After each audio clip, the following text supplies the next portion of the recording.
Ya había identificado oportunidades que yo asumía que cuando me sentara con el equipo de trabajo en Caridad, esas oportunidades iban a salir de parte de ellos. Porque yo me senté ese primer día a preguntarle, ¿qué tú crees que te hace falta? O sea, ¿cómo yo pudiera ser de valor para ti ahora que llegué aquí? ¿Cómo yo te puedo ayudar a lograr metas o arreglar algo que a lo mejor tú hayas visto que en el pasado no estaba funcionando? Y muchas de las cosas que ellos me dijeron, el equipo de compradores, el equipo de operaciones, muchas de las cosas fueron las cosas que yo vi en la tienda.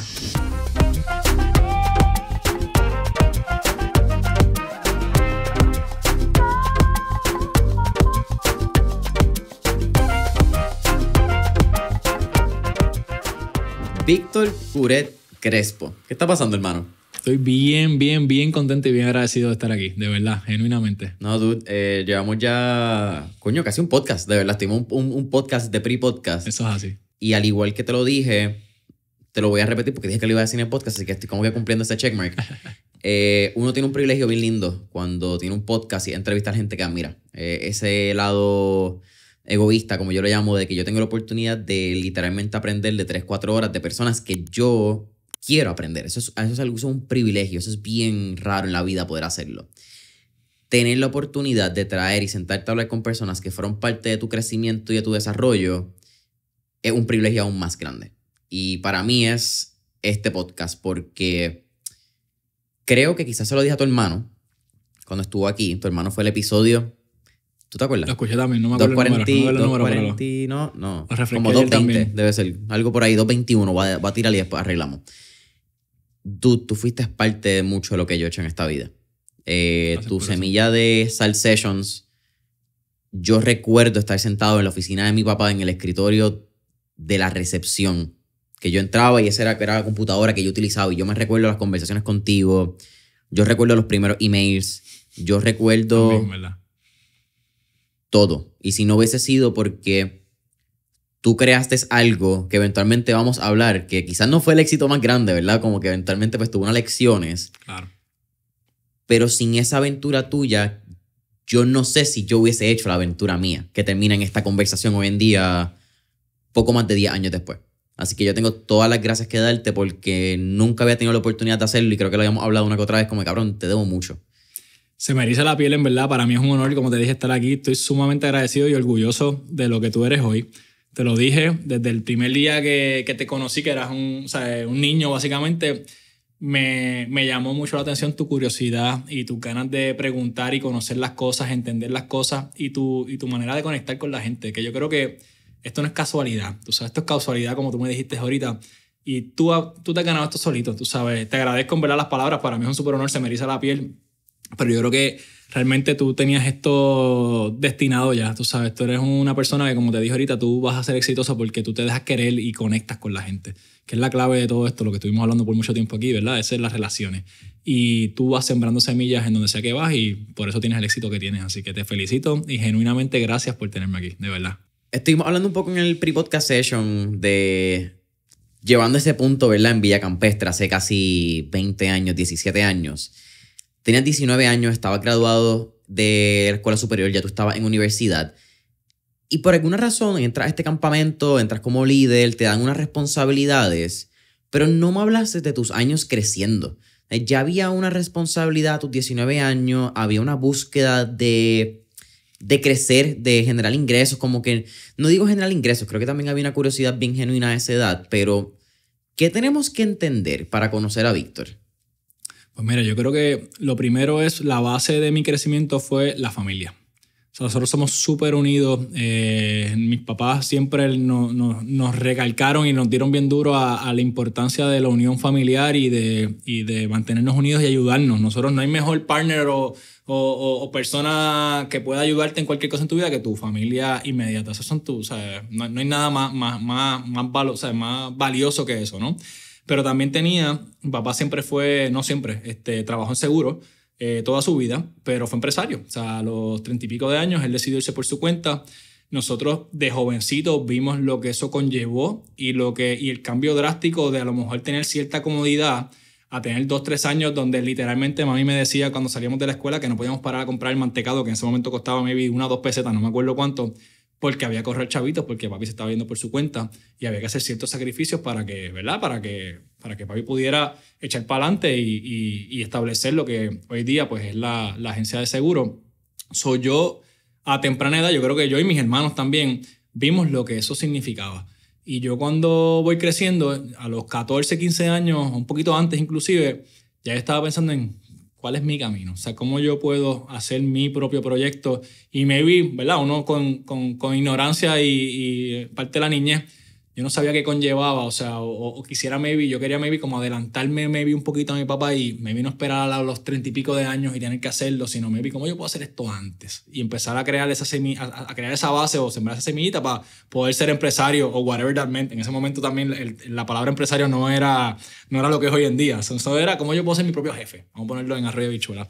Y yo hice muchas cosas. Yo me acuerdo lavaba carros. En un momento dado vendía camisas. Una vez me encontré un catálogo de camisas de Bob Marley con un suplidor directo. Y yo vi una oportunidad, porque en ese momento Bob Marley estaba pegado, y yo empecé a pedir camisas para poder venderlas en la escuela. Eso yo creo que fue como mi primer rayito de empresarismo, vendiendo camisas de Bob Marley en el baúl de la boba de mi mamá en la escuela, a mis amigos. Pero siempre tenía ese hambre de que quería trabajar y quería ganarme lo mío. So, cuando yo cumplo 15 años, me acuerdo que antes de sacar licencia, yo estoy sentado en Solid Rock, básicamente pasando el día allí, y escucho en la mesa de al lado una conversación entre los gerenciales que estaban buscando empleados. Y estaban discutiendo los resúmenes de los empleados en la mesa de al lado. Y yo me la acerqué a ellos y les dije, mano, perdonen el atrevimiento, pero los escuché que están buscando a alguien. Yo no tengo la experiencia, pero a mí me gustaría la oportunidad. Yo soy responsable, tal cosa, y me encantaría que me dieran la oportunidad. Y literalmente en el mismo momento me dijeron, te vamos a dar la oportunidad, estos son los papeles que tienes que llenar y ven el lunes que te vamos a dar la oportunidad. Y yo literalmente fui con mami en el carro, fuimos al departamento del trabajo porque había que sacar un permiso especial para que te dejaran trabajar en ese momento.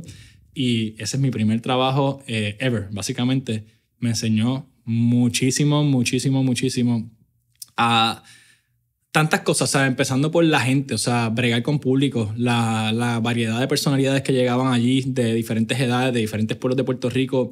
Y uno pues empieza como a salirse de la burbujita que yo digo, tú sabes, uno pues viviste en una familia, estabas en una escuela, lo que tú conocías era escuela, deporte, casa, tú sabes, y de repente estás llegando al mundo de verdad, tú sabes, encontrarte con gente de todo tipo, de todas las edades, de todos los pueblos, y eso pues me fue enseñando el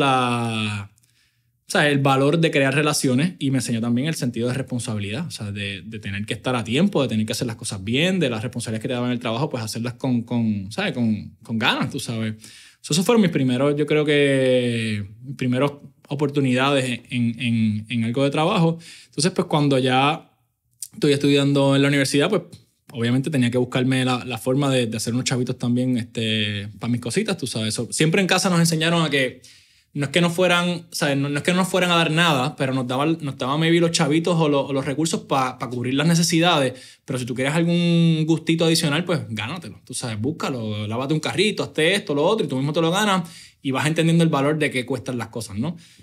Siempre tuve eso bastante claro y pues después de Solid Rock, como tú bien dices, busco trabajo en un campamento, que era algo bien natural de los muchachos de esa edad, o sea, 18, 19 años, un campamento. Y ese campamento pues es Villa Campestre, que también, como te dije ahorita, me dio unas lecciones increíbles. Una de ellas, y siendo yo creo una de las más valiosas, el sentido de responsabilidad. Yo era un chamaco joven, 18, 19 años, que muchos de mis panas no necesariamente estaban trabajando o buscando esa oportunidad o haciendo ese sacrificio de trabajar. Era en verano, que en verano pues normalmente lo que hacían era janguear todos los días, tú sabes. Era a las 6:30 de la mañana. Yo tenía la responsabilidad. Yo fui pensando en que ser líder de grupo. Y en el camino, no me acuerdo cómo, pero me dice, mira, sabes que en vez de líder de grupo te vamos a poner como supervisor del campamento. Tú vas a ser el intermediario entre los gerenciales y los líderes de los niños. Pero se venía con una responsabilidad bien grande y era que abríamos el campamento a las 6:30 de la mañana, que era cuando llegaban los primeros niños. Aceptamos el reto, pero como te estaba contando ahorita, ¿verdad? En el pre-podcast, eso para mí era la madre de los retos, en el sentido de que pues yo también quería ser joven y quería janguear con mis panas y tenía panas que a lo mejor se habían ido a estudiar a Estados Unidos, que estaban de regreso, que lo que estaban buscando era llamarme para irme a janguear con ellos. Yo quería hacer las dos cosas, pero nunca podía faltarle el trabajo. Yo durante esos 2 meses de trabajo, yo muchas veces iba y balanceaba la cosa, ¿no? Iba y jangueaba, pero también llegaba a las 6 de la mañana a abrir en el campamento para que cuando los nenes llegaran con su papá, pues hubiese alguien allí que los recibiera, ¿no?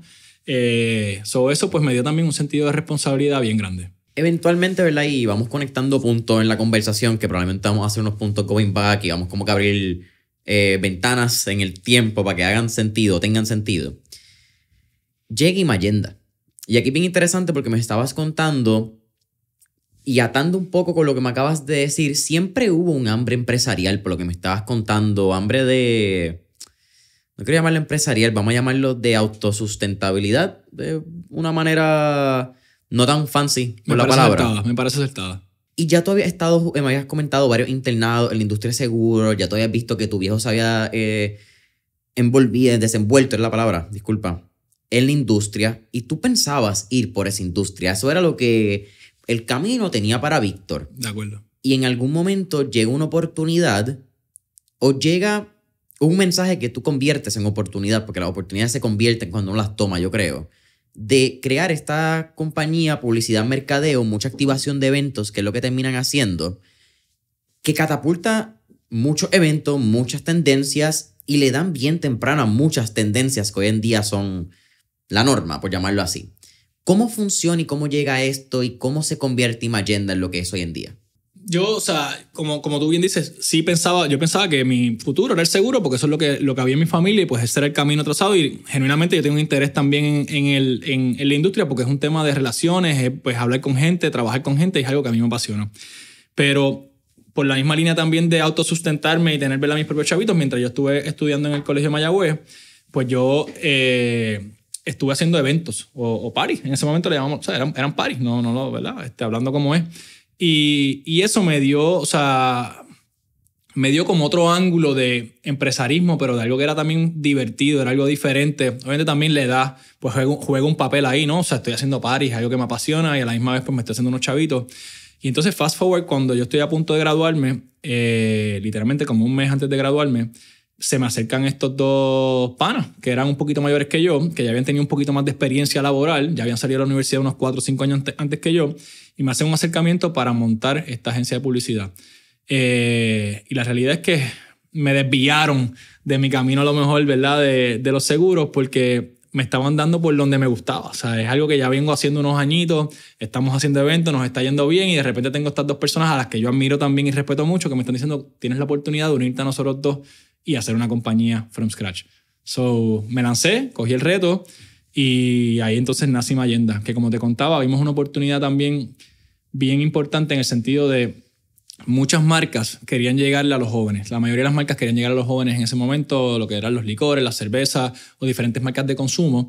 Y nosotros teníamos en el oeste el College Town de Puerto Rico. O sea, Mayagüez es el College Town de Puerto Rico. Y muchas agencias nos habíamos dado cuenta que no llegaban a Mayagüez. De hecho, esa había sido nuestra oportunidad mientras estudiábamos allí. Eso era lo que estábamos viendo contra, porque ninguna marca está aquí metida, tú sabes, y nos auspicia los eventos o lo demás. So, cuando montamos Imayenda, entendimos que ese era ese primer paso o esa puerta, ¿no? Que nos iba a dar apertura a poder tener acceso a marcas y a clientes.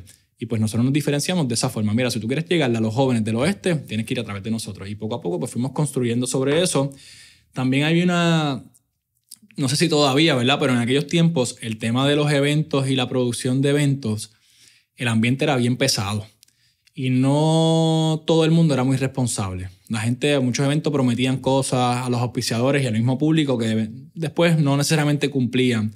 Y nosotros nos fuimos bien en serio con el tema de cómo nosotros rompemos con esto. Y nos diferenciamos también por ser la agencia responsable o la agencia que sí te va a cumplir con las cosas que te prometieron. Y poco a poco nos fuimos ganando esa confianza a nivel de que las marcas que nos daban oportunidad de Mayagüez después me decían, oye, tengo esto en San Juan también y me gustaría hacerlo con ustedes porque duermo tranquilo cuando ustedes hacen el montaje o el evento para nosotros o la promoción para nosotros. Y ahí pues fuimos viendo una oportunidad y fuimos viendo un diferenciador que parecería súper tonto, pero literalmente el diferenciador era ser responsable y cumplir con tus promesas. Y eso pues nos fue dando, ¿verdad?, credibilidad y nos fue ayudando a crecer el negocio año tras año. ¿Cuán loco para ti es ver que lo que en un momento ustedes empezaron, que era una agencia de publicidad que llevaba marcas a Mayagüez para hablarle en arroz habichuela, es algo que tu hermano varios años después termina aprovechando? Totalmente. Donde hoy en día tú ves Tijolo, 5 de Maya y hay party. Y de momento en las primeras semanas en Prepa Week, de momento Heineken está auspiciando, de momento José Cuervo. ¿Cuán loco es mirar ese full circle moment de decir como que, mano, por lo que nosotros nos huellamos, tú estás haciéndolo ahora y como que tú estás llevando esa batuta también? Es súper gratificante y más viendo que mi hermano ha sabido capitalizar de eso excelentemente. Y again, yo creo que también Gabo ha hecho algo por la misma línea de Imayenda, en el sentido de Gabo siempre se ha esforzado por hacer las cosas bien. Y cuando él hace un negocio con una marca, ¿verdad? Las conversaciones que yo tengo con él, mano, hay que cumplirle a la marca. Si tú le prometiste XYZ, tú tienes que darle XYZ. Tú no puedes después o sea, no cumplir o lo que sea porque te quemas. Y al final del día Puerto Rico son relaciones. So, para bien o para mal, tienes que hacer las cosas bien para que después te siga ganando la confianza de esos mismos clientes o que esos mismos clientes sean embajadores tuyos y te recomienden, ¿no? Con otros peers. So, súper gratificante verlo, que ahora mismo hay un ambiente en Mayagüez, el ambiente o la escena, por decirlo así, de jangueo ha cambiado significativamente desde que yo estuve allí. Esto me delata un poquito la edad de cuándo fue que me fui, pero han pasado muchas cosas y ha cambiado significativamente, donde ahora hay experiencias, o sea, más allá. Que eso era algo que nosotros siempre decíamos cuando estábamos allí. La mayoría de las barras o la mayoría de los parties era un sitio en cemento, piso con cemento, una barra muy bien madera y ya está. O sea, la experiencia era el precio. ¿Quién te vendía algo? O sea, la cerveza más barata o el palo más barato. Y nosotros siempre decíamos que lo que le faltaba era esa experiencia, esa carne, tú sabes, de que la gente se llevara algo más allá. Palos baratos, todo el mundo tenía palos baratos, tú sabes. Y al final del día, ¿cuánto más podías bajar el precio del trago, tú sabes, para poder jalar a la gente? Eso, nosotros nos concentramos en el otro espectro. Como nosotros, pues, los palos que sean competitivos, porque al final del día estás bregando con estudiantes, tienes un presupuesto que es, ¿verdad?, limitado, pero como nosotros le damos valor a esta gente, como nosotros creamos experiencia. O sea, nosotros empezamos a traer un montón de conceptos que a lo mejor no eran en ese momento, nunca se habían visto en Mayagüez, a Mayagüez. Por darte un ejemplo, los famosos paint party, que ahora son esas cosas del pasado, pero en ese momento en Mayagüez nunca había habido un paint party. So, yo me acuerdo en ese momento para el público, eso fue como un wow moment, como anda para el cara, qué bien la pasamos, qué diferente fue el evento. Y ahí entendimos que había algo y que había que dedicarle a la experiencia. Hoy en día tú vas a Mayagüez, tú tienes un sinnúmero de barras que tienen experiencia, las barras están bien trabajadas, con lumínicos, con texturas, con barras bien hechas, el personal está uniformado, tienes conceptos en los cócteles con nombres, o sea, tienes un montón de cosas que no solamente se limitan a tener un buen precio y ya está, sino que van más allá y te ofrecen una experiencia. Y yo creo que eso se traduce, ¿verdad?, a muchas industrias también, pero de ahí yo creo que sacamos el bug de cómo tú traes una experiencia a la gente, que sea memorable. Yo digo que los precios no generan lealtad. Pues si tú solamente te basas en precios, mañana alguien te vende lo mismo una peseta más barata, pues perdiste el cliente. Tienes que ser competitivo en precios, pero a la misma vez tienes que tener una experiencia que le puedas ofrecer a ese cliente. Yo creo que esa fue la clave en ese momento de Imayenda y lo veo que se ha como proyectado en las barras y en el día a día hoy, o sea, en Mayagüez, en el área oeste. No, y creo que también se replica lo que estás haciendo hoy en día, que lo puedes ver desde otro punto y otra industria, pero que precio no es igual a relación. Totalmente, y así lo vemos en Caridad 100%, y es, o sea, precios competitivos. Mucha gente nos conoce porque saben que tenemos buenos precios, pero eso no puede ser el único distintivo. Tienes que tener un precio competitivo, pero tienes que darle una experiencia memorable a ese cliente, tienes que ser empática, tienes que ser de calidad, tienes que ayudarle a conseguir lo que está buscando, ¿no? O sea, cómo nosotros creamos una experiencia y ese es nuestro norte, o sea, más allá del precio. Y ahí sí es como nosotros nos diferenciamos de los demás. Algo bien particular de Imayenda fue también el lado de que ustedes empezaron a hacer eventos propios. Y eso quizás hoy en día suena bastante común, como que then again, mira los 10 años atrás, un poquito, casi 12 años atrás, esto no se estaba viendo. De momento sale... ¿El primero fue cuál? ¿Blogging? El primero fue el Pizza and Beer. El Pizza and Beer. De hecho, hicimos unos antes de reggae. Trajimos una vez una banda que se llama Midnight, que fue al anfiteatro. Y también trajimos a Matis Yahoo. No sé si recuerdas a Matis Yahoo. Que fue un evento, muchas lecciones, con eso aprendimos muchas cosas, ¿no? O sea, en un evento nos fue bien, en otro pues nos pusimos un poquito más ambiciosos, quisimos pagar un poquito más por el artista, ¿verdad? Vamos a ir para atrás en el tiempo, somos unos chamacos que estamos buscando traer estos artistas, o muchos artistas para venir con nosotros y a lo mejor no venir a Puerto Rico con el productor que antes los traía, pues nos cobraban más a nosotros, o no, tú sabes, y nosotros estábamos dispuestos a hacer ese esfuerzo adicional con tal de ganarnos el respeto y traer estos artistas que nos pudieran dar un poquito de nombre. Y veíamos la carta de los eventos propietarios como nuestra entrada a las marcas. O sea, si yo tengo un evento que es de interés para las marcas, eso eventualmente me puede abrir la puerta a que yo me convierta en la agencia de publicidad de esa marca. Y lo veíamos como esa ficha, ¿no? O sea, si yo hago un evento, eventualmente a lo mejor marcas que a lo mejor no le llego hoy en día con la agencia per se, o no he podido verla entrar, pues a través del evento me abría esas puertas y me daba contacto con esas marcas. Fast forward, nos fue regular en los de la música y fuimos aprendiendo muchas cosas y hacemos un Pizza and Beer Fest. que por la naturaleza del evento era algo bien distinto a lo que era o sea, quitábamos la ecuación de la banda o del talento, que muchas veces en estos eventos originales, los primeros que hicimos, era el gasto más grande. O sea, traer una persona, una banda de otro país o lo que sea, pues conllevaba pasajes, estadías, el fee del artista, etcétera, etcétera. Por ende, en un evento culinario, entendíamos que eliminábamos el gasto más grande y como quiera estábamos ofreciendo una experiencia. Pizza and Beer Fast Forward fue súper exitoso y eso nos abrió los ojos como que, mano, yo creo que aquí hay algo, tú sabes. Y hay que buscar cómo nos seguimos diferenciando y cómo buscamos conceptos o eventos que a lo mejor tengan un poquito menos de riesgo, pero a la misma vez podamos ofrecer una experiencia. Y por ahí entonces empieza a coger viaje, Pizza and Beer, Burger Fest, Mercado Taco. Después tuvimos el blogging, que te estaba comentando, que era un evento de traer en el momento todavía los influencers. La palabra influencer yo no sé ni si existía en ese momento, no estoy seguro. Pero era un tema de traer a estos influencers y traer la experiencia que era online a lo live.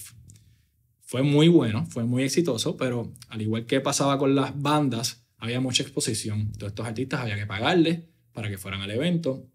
Y muchas veces estos eventos, pues, no es que perdieran dinero, a lo mejor hacían, pero para la cantidad de dinero que invertíamos, pues a lo mejor era mucho riesgo versus el return que estábamos viendo. So, regresamos otra vez y nos mantuvimos con lo culinario, que fue lo que entendimos que nos estaba dando buen margen y a la misma vez, pues, la exposición económica pues no era tanta como la de los artistas. Sí, el riesgo de perder dinero no era tan alto. Correcto. Pero me parece interesante porque yo creo que ustedes fueron los primeros que trajeron a Alex Baraja, ¿era que se llamaba el español?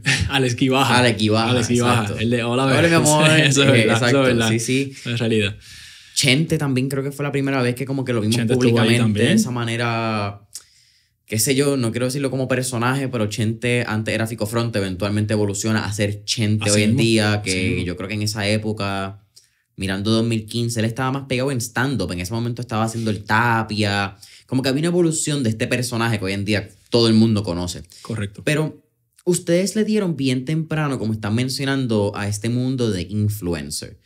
Que en aquel momento probablemente eran figuras digitales, era como que no estaba el término tan establecido como está hoy en día. Correcto. ¿Qué ustedes veían en los influencers, en estos creadores de contenido, que ustedes decidieron hacer un evento? Porque hoy en día es fácil decir, vamos a unirlo, que es lo que pasa en las marcas, las casas que acabamos de ver en la San Sebastián. Pero eso fue bien innovador, literalmente hace 10 años. Sí. Realmente no pienso que había algo particular que nosotros dijimos, wow, vimos esto antes que nadie. Era más, realmente era bien marcado lo que estaba pasando con las redes sociales. O sea, estaban cogiendo mucho auge. Nosotros también como individuos, cada vez lo estábamos utilizando más. Había más plataformas, las plataformas cogían auge mucho más rápido. O sea, entendíamos que había algo ahí. No sabíamos qué todavía, pero sabíamos que había algo ahí.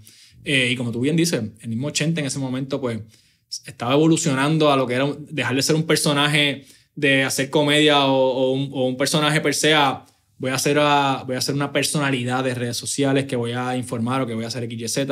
Había unos que hacían comedia, había unos que hacían tutoriales de maquillaje, por darte un ejemplo. Habían otros que hacían un sinnúmero de cosas. En ese momento estaba Natalia Lugo, que fue ese evento, Boy, Juan James, que era un muchacho que todavía está por ahí haciendo contenido. Creo que es dominicano él, ¿verdad? Él es boricua y dominicano, si no me equivoco. Vivía en Estados Unidos y conectaba con la audiencia hispana, ¿no? Y latina de Estados Unidos.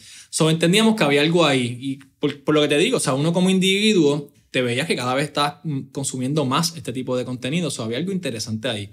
Y cuando creamos el borrador de ese evento y lo presentamos a las marcas, que tengo que decir que esto fue idea de Wengo Barrios, de Stereograph, tengo que darle la mención, que ese fue el primero que lo vio y llega a nosotros y dice, contra, tengo esta idea, ¿qué ustedes creen? ¿Está muy loca o lo probamos?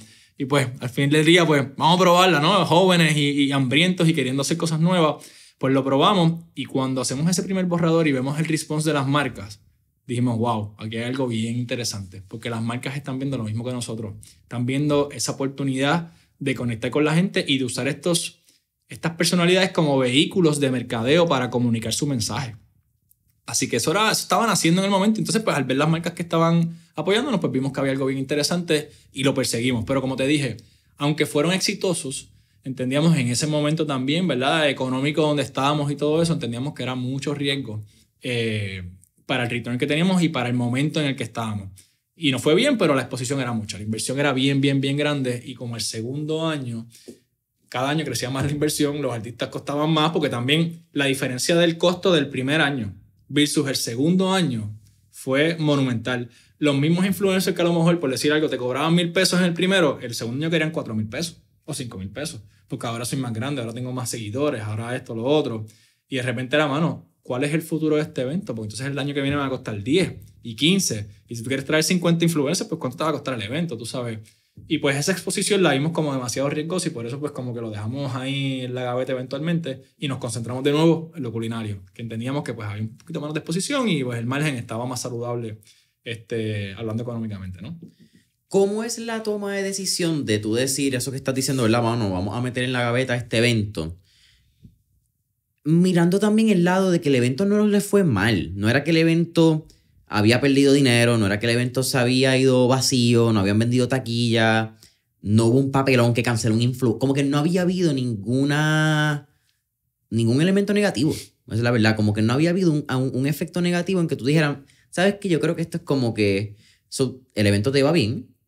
Nos costó mucho la decisión, en el sentido de lo pensamos mucho, nos dolía, porque era un bebé, un evento que en verdad le vimos mucho potencial, igual que, como te dije, las marcas nos apoyaron muchísimo, el público nos apoyó muchísimo, entendíamos que teníamos algo bien nítido ahí, pero a la misma vez, como te dije, entendíamos que cuando lo poníamos en comparación con otro tipo de eventos, la exposición era tanta, entonces veíamos una tendencia que, ¿qué va a pasar si esta gente, nosotros mismos los estamos poniendo en el mapa? O sea, aunque ellos ya tenían su audiencia, pero nosotros estamos llevándolos a Media Tours, a WAP, aquí, a lo otro. Le está dando una exposición adicional. Estás estableciéndolos. Que por ende, al final del día, hacía que esa misma exposición que tú les diste te iba a costar más el próximo año, porque al ellos ser más grandes te iban a cobrar más el próximo año. Lo veíamos como un snowball effect. ¿Dónde paramos esto? ¿Dónde va a ser? O sea, vamos a perder ese punto de breaking point porque se va a seguir poniendo más caro el evento, tú sabes. Y eso, pues sumado a la edad que teníamos y a que estamos viendo una tendencia, ¿no? De que había otros eventos que a lo mejor eran un poquito más profitable, pues nos inclinó, ¿verdad? Irnos un poquito más por lo culinario, pero a la misma vez siempre hablábamos de esto, de estas lecciones, ¿no? O sea, aprendíamos tanto de estos eventos que no lo veíamos tanto como una pérdida. Era más como una decisión de negocio donde, mano, vimos esto, aprendimos un montón de ese evento. ¿Cómo aplicamos estos learnings a un evento que nos cuesta menos y nos puede dejar más? O sea, y efectivamente, o sea, cada vez pues el mismo Pizza and Beer y los demás pues iban cogiendo vida y cada vez eran un poquito más exitosos porque ya habíamos cogido todas las lecciones de los eventos anteriores y las íbamos aplicando en estos próximos eventos. Así que como todo en la vida, pues uno iba, ¿verdad?, ajustando en el camino y aprendiendo de esas cositas que uno iba haciendo en el camino, valga la redundancia. Y Mayenda sigue creciendo. Sin embargo, en el 2020 al 2021, tú decides dejar la agencia que habías creado con tus fundadores. Creo que eran 3 al inicio, me has comentado. Es correcto, es correcto. Obviamente vamos a llegar al punto de caridad, vamos a llegar cómo es la transición y este pase de ser empresario a empleado que estábamos hablando, que tiene unas particularidades, unos pros y unos cons como todo, pero ¿qué tú miraste? O sea, lo que me interesa preguntarte.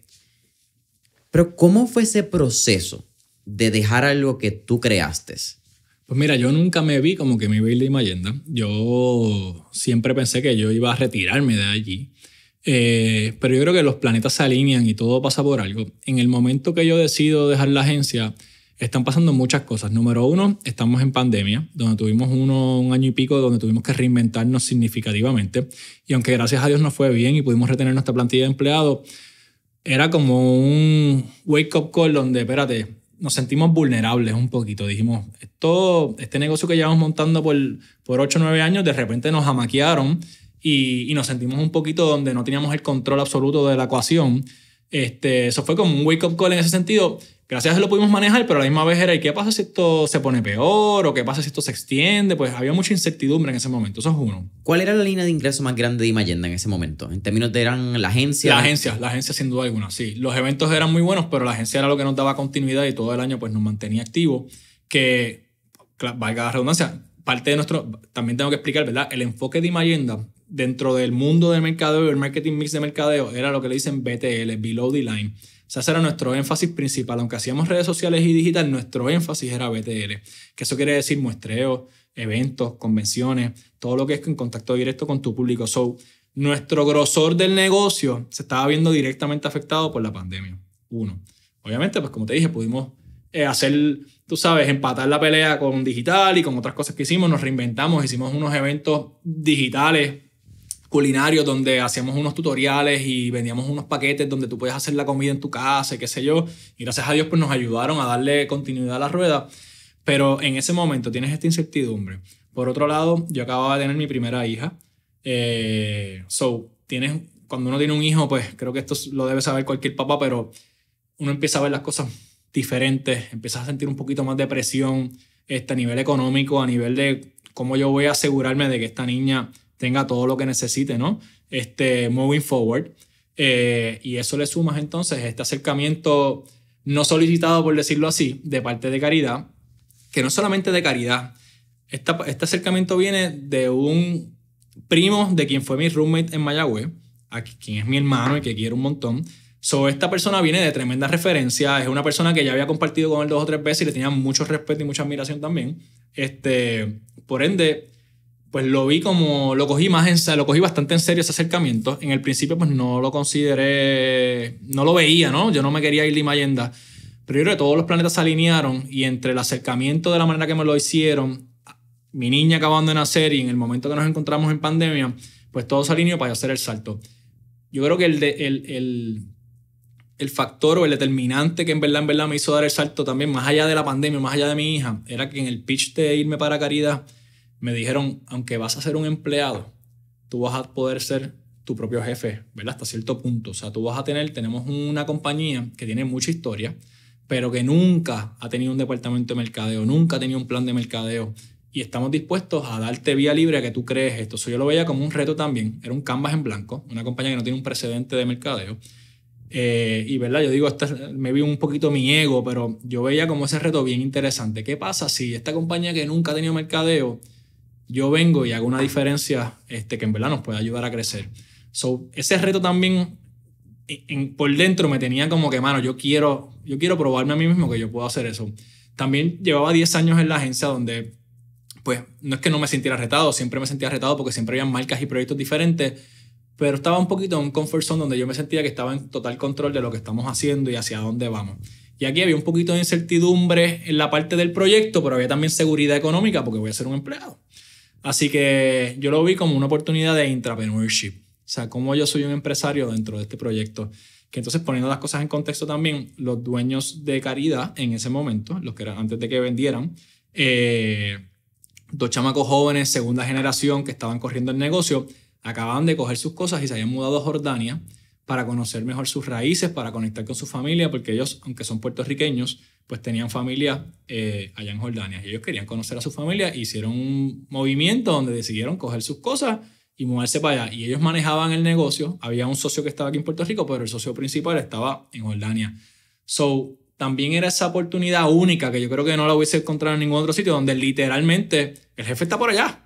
Tú sabes, tengo una responsabilidad de crecerme y de deliver y de correr esta parte del negocio que me dieron como si yo fuera el jefe de ella, porque aquí no hay nadie. O sea, aquí en el day to day no hay nadie. Él me llamaba por FaceTime, hacíamos reuniones por FaceTime y así pues yo le ponía el día y pues, tú sabes, no nos comunicamos de esa forma. Que sorprendentemente tengo que decir, ellos sabían todo lo que estaba pasando en la empresa, aún estando en Jordania. O sea, todos estaban completamente empapados y completamente engaged con lo que estaba pasando en la compañía, pero a la misma vez nos dieron la confianza de tomar las decisiones, de correr, como quien dice, correr el show, como yo digo.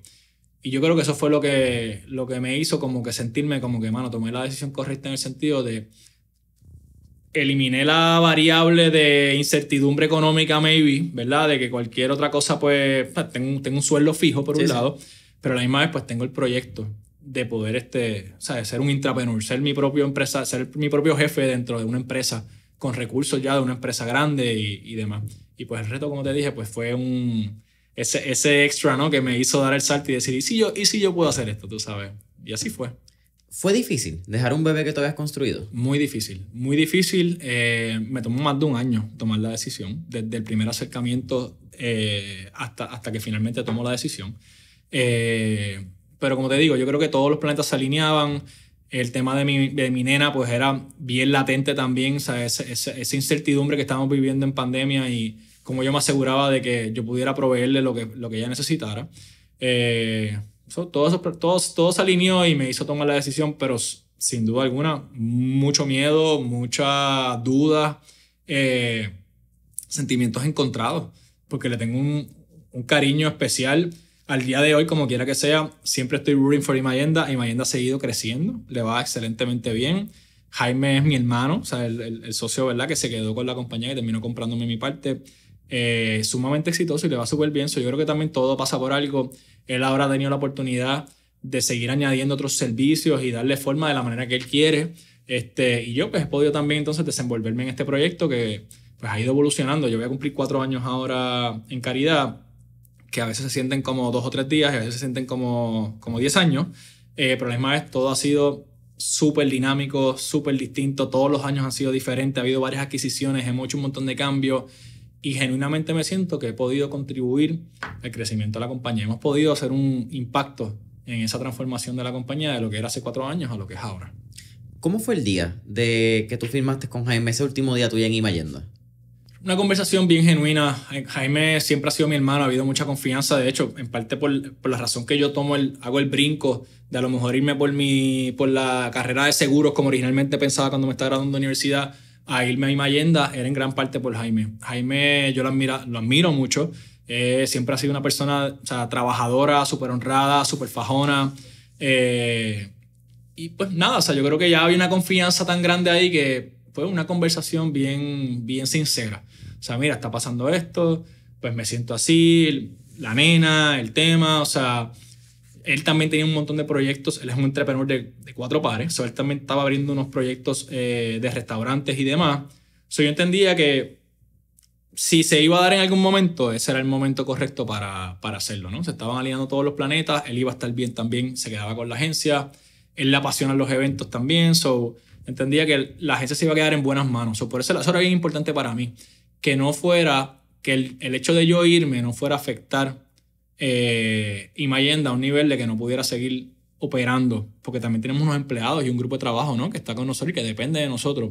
So, al yo estar tranquilo de que se quedaba en buenas manos y que se le iba a dar una continuidad, pues eso también me hacía que fuera un poquito más llevadero al tomar la decisión. O sea, sí me estoy saliendo, pero no va a dejar de existir porque yo me vaya o no va a fracasar porque yo me vaya. Todavía tiene todas las de ganar y todas las de seguir creciendo, como ha sido el caso. Así que pues, por ese lado dije, pues estoy tranquilo. Llegas a Caridad, marzo 2021. Marzo 2021, eso es así. ¿Cómo fue ese primer día, tomando en consideración que tú venías de casi 10 años? Hacer lo que te diera la gana, por decirlo de esa manera. No era quizás tan literal, pero te levantabas cuando quisieras, bregabas con los clientes que tú querías. Era algo más, en verdad, en el estilo de vida que Víctor había desarrollado, Víctor y Jaime, pero hablando de Víctor en este caso, donde tú habías creado el estilo de vida que tú querías. A de momento entrar a una cultura organizacional que, como también mencionas, quizás no era tan firme porque tu jefe ya estaba fuera del país, tenía unas libertades, iba a ser intrapreneur, que vamos a hablar un poco más de ese término. Pero llévame a ese primer día. Pues mira, yo, para suerte, o sea, ¿verdad? Por temas de cómo se dio todo en Imayenda también, nosotros, el background también de Jaime, que era, como te digo, él era mayor que yo y el que me trae, él es ingeniero y él había trabajado en una compañía de construcción donde tú sabes que en construcción tú llegas al proyecto a las 6 de la mañana, so tienes unas rutinas bien estructuradas y bien de llegar temprano y demás, y yo aprendí mucho de eso también. So, en Imayenda, aunque yo era el jefe y podía llegar maybe a la hora que fuera o lo que sea, yo siempre llegaba por la mañana, o sea, me iba tarde, o sea, yo metía horas y le metíamos caña al trabajo porque queríamos que el trabajo saliera, al final del día dependía de nosotros. So, realmente en ese sentido yo no lo veía como que iba a ser muy diferente. O sea, aunque me estaban dando las libertades, por un lado eso era positivo, me daba la opción de que si yo quería manejar mi tiempo distinto, podía hacerlo, pero como quiera no aprovechaba el perk, por decirlo así, porque yo al final del día yo fui allí y quería comerme el mundo. O sea, yo quería demostrar que yo, como te dije, esa parte del ego un poquito, yo quiero demostrar que esta compañía que llevaba ya 30 años establecida, 30 y pico de años establecida, ¿cómo yo puedo girar esto? ¿Cómo yo puedo darle vida a esto? O sea, yo venía con un plan, o sea, yo venía súper hambriento. De hecho, marzo 1 es mi primer día oficial de trabajo, pero en febrero y pico, en enero a finales, yo empecé a trabajar, como quien dice, para Caridad. Yo empecé a hacer mi research. El primer día que yo llego ahí, yo llegué con una presentación como de 100 slides de todas las oportunidades que yo había identificado donde yo quería empezar. O sea, a nivel de comunicación, a nivel de humanizar la marca, a nivel de la experiencia del cliente en las tiendas. Yo había ido a visitar todas las tiendas. So, yo quería literalmente llegar el día 1 y causar una impresión en el grupo donde, mano, yo sé que yo soy el nuevo aquí, pero yo vengo sabiendo lo que estoy hablando. Ya hice mi asignación, yo fui a las tiendas, yo estudié el mercado, yo vi quiénes eran los competidores, yo vi la presencia online que tenía Caridad. Ya yo llegué el día 1 con un plan de trabajo y hambriento. Yo quería literalmente hacer un impacto. Esos primeros días yo llegué ya, literalmente el primer día, yo llegué a reunirme con casi todo el equipo de trabajo a comentarle cuáles eran mis planes. También quería test the waters, ¿no? A ver si en verdad el assessment que yo había hecho era el correcto o a lo mejor no estaba por la línea correcta, pero entonces en el camino me fui dando cuenta que sí, que el assessment que había hecho pues estaba bastante alineado con las necesidades de la empresa. Y eso también me dio un poquito de confidence de decir, mano, creo que voy por el camino correcto, y también pues me dio credibilidad ante estas personas que estoy empezando a conocer por primera vez, de que, mano, el chamaquito que llegó aquí ahora no llegó de la nada y no llegó porque les regalaron esto, sino el tipo hizo la asignación y llegó aquí con un plan de trabajo en papel. O sea, no es que inventado, yo fui con esto es lo que vamos a hacer, lo estoy viendo como esta fase 1, fase 2, fase 3.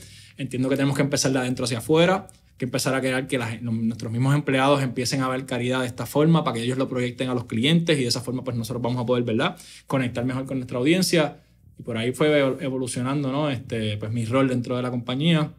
Cuando yo llego no había un departamento de mercadeo, nunca había habido un historial o un precedente de inversión en mercadeo. Yo llegué a un canvas en blanco a ver cómo yo le doy forma a esto. No hay un presupuesto.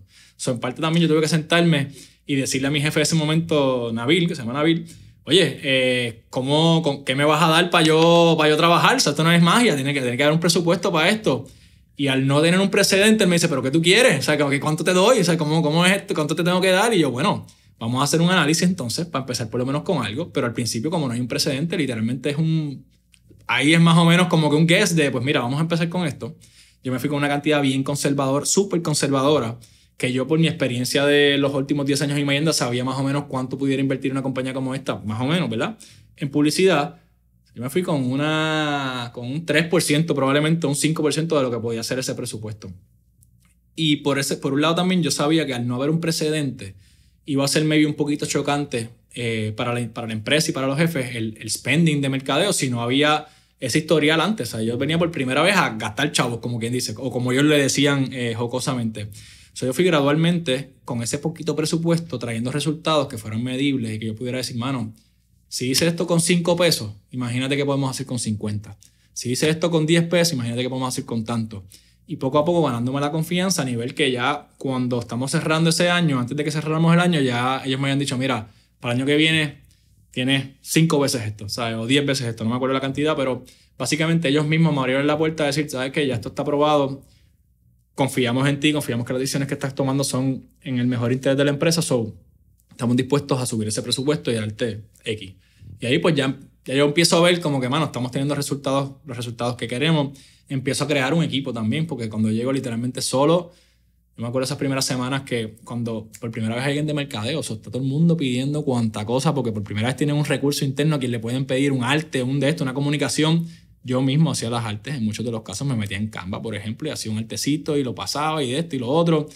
Pero con el tiempo obviamente me di cuenta que eso no era real. Yo pues al principio pues en lo que bregaba y entendía cómo era la operación, pues hacía de tripas corazones, me ponía 25 sombreros, pero poco a poco fui trayendo gente al equipo y uniendo gente al equipo que han ido sumando y cada uno pues me iba trayendo algo, tú sabes, que aportara y que nos ayudara a lograr las metas que teníamos. Y así ha sido, le hemos ido dando forma poco a poco al departamento y al proyecto y pues ha ido convirtiéndose en lo que es hoy. Cool. Tengo un par de puntos como que puntuales que has dicho, así que voy a tratar de correrlo. Dale. Y ver cómo lo hago en cierto orden de lo que acabas de mencionar. Mencionaste estar preparado. Déjame estar preparado, ok, sí. Y después yo llamo al otro, porque hay un cambio de demográfica de lo que hacía en Imayenda, donde llega en Caridad, donde cambia psicología de venta, mentalidad. Como que tiene que haber mucho en tu cabeza, en un proceso interno, de cambiar a cómo tú hablabas y a quién tú le hablabas en Imayenda, a venir entonces ahora a Caridad. Pero mencionaste estar preparado cuando llegaste a esa primera reunión. ¿Cuán importante tú crees que ha sido en tu desarrollo y en tu éxito el llegar preparado?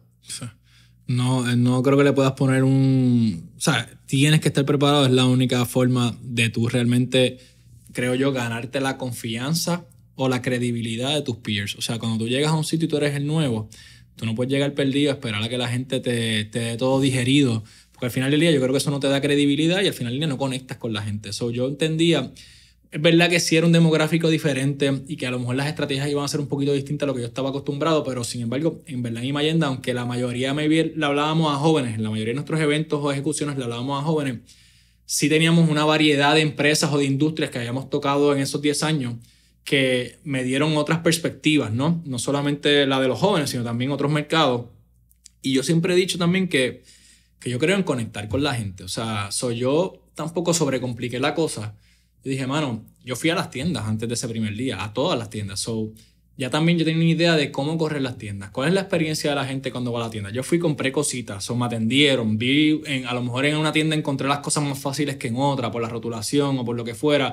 Yo fui entendiendo cuál es la experiencia de un cliente cuando entra a una tienda, por lo menos desde mi punto de vista. Y eso, pues, yo creo que me ayudó también a ver un poquito más claro por dónde irme y cómo yo conecto con esta gente. Ya había identificado oportunidades que yo asumía que cuando me sentara con el equipo de trabajo en Caridad, esas oportunidades iban a salir de parte de ellos. Porque yo me senté ese primer día a preguntarles, ¿qué tú crees que te hace falta? O sea, ¿cómo yo pudiera ser de valor para ti ahora que llegué aquí? ¿Cómo yo te puedo ayudar a lograr metas o arreglar algo que a lo mejor tú hayas visto que en el pasado no estaba funcionando? Y muchas de las cosas que ellos me dijeron, el equipo de compradores, el equipo de operaciones, muchas de las cosas fueron las cosas que yo vi en la tienda. Yo dije, mano, o sea, no hay que sobrecomplicar la cosa, no hay que inventarse las ruedas. Esto es cuestión de humanizar esto y cómo tú te sientes cuando tú vas a la farmacia. Y por ende, o sea, cómo yo quisiera sentirme cuando voy, cómo yo quisiera que mami, por ejemplo, cuando fuera, se sintiera o la atendieran. De esa forma fue que lo simplifiqué, ¿no? Y fui con un plan donde, mano, yo creo que hay una oportunidad aquí, aquí y acá. Y pues ellos me validaron que esas oportunidades eran reales, más me dieron oportunidades adicionales que a lo mejor yo no había visto a nivel de operaciones. Pero casi siempre todo volvía para atrás a la parte humana, de comunicación o de conexión con la gente. No, que a lo mejor pues la oficina central pide unas cosas y el de las tiendas pues no las ejecutan como la oficina central lo pidió o XYZ, pues dije, coño, pues interesante, pues déjame entonces a las tiendas y preguntarle a los gerentes qué piensan de los compradores, de cómo ellos les piden las cosas y cómo es el day to day. Y no, pues mira, es que hay veces que yo estoy rush y no puedo chequear el email o no puedo hacer tal cosa. Y tú empiezas a entender las dos caras de la moneda. Son gente al final del día. No hay que inventarse la rueda. ¿Cómo podemos comunicarnos mejor? ¿Cómo podemos ponernos en los zapatos del otro, ¿no? Y ser empáticos. Yo empecé a sentirme como que yo soy el intermediario de estas dos partes, o el traductor entre oficina central y en la tienda. Al final del día, si tienes una gente en la tienda contenta, eso se va a traducir al cliente. Pero para tú tener a la gente en la tienda contenta, tienes que darle también support de la oficina central. ¿Cómo yo conecto todos estos dos, no? Y entonces pues empiezo a escuchar las necesidades de cada grupo y a empezar a crear soluciones nada complicadas. A veces era literalmente yo ser el intermediario y pasar el mensaje. Creamos soluciones sencillas donde centralizamos la comunicación. A lo mejor todos los compradores antes le enviaban instrucciones a los gerentes. Pues mira, ahora todos los compradores me van a enviar las instrucciones a mí y yo le paso un solo email a los gerentes. Así los gerentes reciben un email en vez de 10. Cosas súper sencillas, pero es como simplificar la ecuación. Eso era todo, o sea, conectar a la gente. Y pues yo entendía, mano, esto es lo que a mí me gusta, bregar con gente. Lo entendí como bastante natural y entendí que funcionó y pues por ahí para abajo fuimos identificando otras oportunidades y ejecutando sobre ellas. Sí, pero easier said than done, hacer procesos que pueden ser fáciles pero no sencillos en una corporación que lleva más de 30 años. Entonces, ¿cómo es ese proceso sabiendo que quizás hay una cultura, o quizás no, pero hay una cultura que se ha desarrollado previo a tu entrada que está pasando, y aquí me estoy adelantando quizás en el timeline, ¿verdad? Porque tú entras en el 2021, adquisición en el 2023, si no me equivoco, y 2024 en la adquisición de CBS. Sí. Hay unos... Pero mira, estás dando en el clavo, porque volvemos al tema de estar preparado. O sea, yo sí hubo un montón de retos y como tú bien dices, hay gente que llevaba ya 30 años en la compañía, gerentes de tienda, por ejemplo, y no todo fue color de rosa. Hubo, por ejemplo, gerentes que me pusieron mucha resistencia a mis iniciativas. Por darte un ejemplo, una de las cosas que yo vi cuando yo llegué allí era que la rotulación de los productos variaba de tienda en tienda. Por decirte un ejemplo, uno usaba rótulos amarillos, el otro los usaba azules y el otro los usaba rojos. Por darte un ejemplo. O sea, mano, no pueden ser todos de diferentes colores. Somos una sola cadena. Tenemos que tener una uniformidad en la comunicación y en las piezas que usemos de comunicación, ¿no? Y yo entonces centralicé, fue de mis primeros proyectitos. Entonces empecé a crearles templates que ellos pudieran utilizar, pero que fueran consistentes across the board en toda la cadena. Y yo tuve, me acuerdo, un gerente que cuando yo fui a visitar las tiendas uno o dos meses después de haber implementado esa tontería, ¿verdad? Esos rótulos estandarizados, yo voy a la tienda y veo que todavía estoy usando el mismo que usaba antes. Y hablo con él y digo, ¿qué pasó? ¿No te llegó el email? O sea, ¿cómo te puedo ayudar? O sea, el printer no funciona, déjame saber cómo te puedo apoyar. Y él bien sincero me dice, mano, que ese rótulo, eso no funciona. O sea, eso no me va a vender igual. O sea, como que no me gusta. Y yo, pero ¿le diste la oportunidad? No se le he dado. Por favor, dásela. Y al principio fue resistencia total. Pero, como te dije, yo también había hecho la asignación y fui con facts de, mano, esto es lo que está pasando, esto es a nivel de industria, esos son los comentarios que estoy viendo en las redes sociales de esto y esto y esto. Son oportunidades genuinas que tenemos para mejorar la experiencia del cliente. Y no es porque yo lo diga, es porque, mira, estos datos lo dicen. Eso es uno. Número 2, esta no es la farmacia de Chuguito, de Mengano, de Fulano. Esto es farmacia Caridad. Y tiene que ser across the board todo igual para que la experiencia, ya sea fuiste a la farmacia número 1 o a la 15, pues sea igual o consistente por lo menos. Y pues hubo resistencia, pero pues al final del día hay que conectar con la gente. Hubo casos que fueron un poquito más fácil, hubo otros casos que me tomó más tiempo. En ese caso en particular me acuerdo que ese gerente en particular me puso bastante resistencia.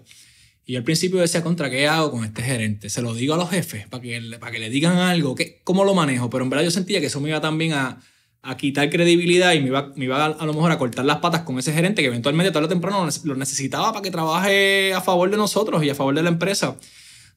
Identifiqué oportunidades en su tienda de mercadeo y de rotulación y empecé a dedicarle recursos. Mira, te puse unos promotores en estos semáforos para tu tienda para esta fecha, te voy a cambiar estos rótulos que está viejito y se veía feo. Y con el tiempo me lo fui ganando. Al nivel que yo le dije, mano, yo necesito que tú me apoyes con esto. Yo te voy a seguir dando de acá, pero yo necesito que tú me apoyes cuando yo traiga iniciativa. Y hoy en día, by the way, es de los mejores gerentes y de los gerentes más proactivos que hay, de los que me llevo mejor, perdón. Así que yo creo que es esa evolución, ¿no? Y ese tema de conectar con la gente, pues está bien, yo entiendo su posición. Yo tengo que ser empático y entender que él lleva 30 y pico años aquí. Es difícil que venga un chamaquito, como yo me veía en ese momento, ¿no? A cambiarle las cosas. No solamente le tenía que demostrar que estaba preparado y que sabía lo que estaba hablando, sino que también pues empecé a ver cómo yo conecto más allá en lo personal con ellos. Para que ellos, para yo ganarme el respeto de ellos, más allá de mi parte profesional o del conocimiento que yo pueda tener de mercadeo, cómo yo conecto con él y que él se sienta que yo estoy de su mismo equipo y que lo estoy apoyando para que él me apoye de vuelta. Y así ha sido. Y ese principio pues me vi un poquito, fue más que estrategias de mercadeo, era cómo yo me gano a esta gente para que todo el mundo trabaje en la misma dirección y con las mismas metas y cuando yo traiga iniciativas, pues me las apoyen, tú sabes, y podamos implementarlas, porque al final del día puedo tener la mejor idea del mundo, pero si no pasa de la idea a la ejecución, se quedó en la idea. Sí, en tu caso es bien complicado porque tú puedes tener todas las estrategias del mundo, pero si no llegan al gerente de tienda para que el gerente haga el deployment de la estrategia y la estrategia, proyecto, idea, rotulación, llega el cliente, nada puede pasar o nada va a pasar al fin y al cabo, porque si no se centraliza el objetivo, al fin y al cabo, que tiene que haber un objetivo medible, que eso es lo que tú hablas mucho, es difícil. Entonces tú tienes que tener, en el caso tuyo que es un retail, todo el mundo tiene que jugar a favor de esa estrategia en el retail, porque si no, no importa la estrategia, no importa cuán buena sea, si viene de corporativo, si viene de quien sea, tiene muchos hurdles, tiene muchas, en español sería, para no hablar en inglés, fricción. Sí, trabas, retos. Correcto. Totalmente. Hablas de conectar con la gente y que tu trabajo, pues, quizás más que trabajo de publicidad y mercadeo, fue un trabajo de conectar con las personas. ¿Cómo fue el ejercicio de este social listening que hiciste en redes sociales para entender en dónde estaba la percepción de la marca? Porque me puedo estar equivocando. La percepción de Caridad era bastante old school, como que, y eso es un ejercicio que quizás lo vamos a hablar, de momento humanizaron la marca en TikTok, cogieron comentarios negativos y ustedes como que se aprovecharon de estas jocosidades de generación Z, ustedes se utilizaron también como meme, como que hubieron una apertura de la marca a jugar con su voz y jugar con su personalidad en las redes sociales, que la juvenece. Pero eso también tiene que ver con alguna métrica o algo que tú hayas visto que tomases esa decisión para convencer a los jefes. Totalmente. Por un lado, ha ido gradualmente evolucionando cómo comunicamos y cómo nos expresamos hacia nuestro público. Al principio éramos un poquito más conservadores porque teníamos que verla, estudiar y cómo se comportaba y cómo iba a reaccionar la gente a este cambio en personalidad de la marca, si queremos llamarle así, ¿no? Pero yo veía que mucho yo me acuerdo, uno de mis primeros análisis fue, había un post de San Valentín previo a que yo llegara, pues yo llegué en enero, en marzo, perdón, en febrero en San Valentín habían hecho un post de que la gente pusiera las razones por las que les gustaba Farmacia Caridad. Y yo me di cuenta que la mayoría de los comentarios, el denominador común era el precio. Y eso a mí me preocupó mucho, porque yo pienso que el precio no genera lealtad. Tú tienes que crear una experiencia del cliente para que tú puedas generar esa lealtad, para poder conectar otra vez, ¿verdad? Usando la palabra conectar con la gente. Yo entendía que nosotros teníamos que hacer un esfuerzo para salirnos de la cajita de solamente precio. Ok, sí, tengo buenos precios, porque eso tiene que ser un given como quiera, pero ofrezco una experiencia personalizada, de calidad, de comunidad, que es lo que define, ¿verdad? Una buena farmacia hoy en día de comunidad, ese servicio empático de ir la milla extra. Yo entendí que mi primer trabajo era humanizar la marca ¿verdad? Y pasar el mensaje al público de que nosotros somos mucho más que buenos precios. Nosotros somos un sitio donde tú te vas a sentir bien, donde vamos a buscarte la solución a tu problema. Cuando la gente llega a una farmacia, muchas veces, ¿verdad? Hay veces que van a comprar algo de piso, pero muchas veces es por el recetario, es porque alguien está enfermo, porque tienes un familiar que no está bien o un hijo que no está bien. Estás pasando un momento difícil. Es un momento vulnerable para mucha gente. ¿Cómo tú conviertes esa experiencia que a lo mejor no es la mejor, esa persona está pasando por su mejor momento y lo conviertes en algo que sea de calidad, que sea humano, que ayude a que la gente conecte contigo? Yo entendí que ese era como mi primer reto. O sea, literalmente poner un lenguaje, o hacer un contenido que me llevara a expresar esa experiencia que había en las tiendas, ese esfuerzo extra que los gerentes hacían por sus pacientes o por sus clientes y proyectar eso en las herramientas de comunicación que tuviera. Y así pues fue poco a poco, ¿verdad? Evolucionando. Fast forward a los últimos años, que entendemos también que obviamente el demográfico de farmacia naturalmente pues son personas mayores, personas 65 plus, y yo decía también lo mismo, o sea, no podemos vivir para siempre el 65 plus, tenemos que empezar a rejuvenecer esa audiencia y ese público que te visita, y por ende, ¿cómo hacemos eso? Pues más allá también de comunicando nuestras virtudes y la empatía y la experiencia, pues cambiando maybe un poquito el lenguaje y la manera en que nos comunicamos para que la gente pues conecte un poquito más con nosotros a otros niveles, ¿no? En otros demográficos, manteniendo la esencia, porque al final del día tú no quieres perder a tu core demográfico, que eran los mayores, eso tienes que hacerlo desde un punto de vista respetuoso, limpio, pero hay espacio para ser jocoso y para ser, tú sabes, un poquito informal, aún manteniendo una línea, ¿no? De respeto y al final del día somos salud, tienes que tener una línea. Hemos ido, dependiendo de la plataforma que usamos, pues cambiando un poquito el lenguaje. Que ahí viene el tema de TikTok, por supuesto, que también te doy un fun fact. Nosotros somos un grupo todos jóvenes en el equipo de mercadeo. Sin embargo, yo decía, maybe no lo suficientemente jóvenes para entender TikTok a su capacidad. Antes del éxito que tuvimos en el pasado año en TikTok, nosotros estuvimos tratando diferentes estrategias y no necesariamente dieron pie con bola. O sea, no todas nos daban el response que nosotros esperábamos o que pensábamos que íbamos a tener en TikTok. Y en el camino seguimos fortaleciendo el equipo hasta que traemos una muchacha que es más joven, que consume el producto, que entiende el producto, y le dimos, esa fue de sus primeras tareas. Vamos a trabajar con TikTok, tenemos esta oportunidad, queremos conectar con la gente joven. Figure it out, ¿cómo podemos hacer esto? Y entonces, pues cuando tengas un plancito, te vamos a dar las herramientas y te vamos a apoyar para poder crear ese contenido. Y ella, pues muy acertadamente, fue viendo tendencia, aprovechó también los trends que ya habían en TikTok para poderle hablar en el mismo lenguaje a esa audiencia que ya está en esa plataforma, y fue llevar nuestro mismo mensaje pero de forma jocosa. Y fue también este tema de cómo conectamos con la gente a nivel de darles un behind the scenes o sea, en TikTok nosotros poníamos contenido que no necesariamente hubiésemos puesto en Facebook, en el sentido de que era un poquito más raw, un poquito menos curado, como tú dices, contestábamos comentarios a lo mejor negativos y los convertíamos en positivos, que pues un poquito más atrevido que a lo mejor lo que uno puede hacer en Facebook, pero tienes que reconocer también que hay diferencias de audiencia, ¿no? Claro, y la plataforma te permite esa apertura. Correcto. De esa forma pues hemos ido cambiando maybe el lenguaje un poquito para poder acercarnos a la gente un poquito más joven, y pues gracias a Dios ha tenido mucho éxito esa estrategia y se ha hecho un buen trabajo y hemos podido conectar, que hoy en día tú ves nuestros números de audiencia en las redes sociales y se ve bien balanceado versus cuando yo llegué, a lo mejor todo era 65 plus o la gran mayoría 65 plus. Ahora tú tienes un 25 a 65 plus que está casi en números iguales hoy en día.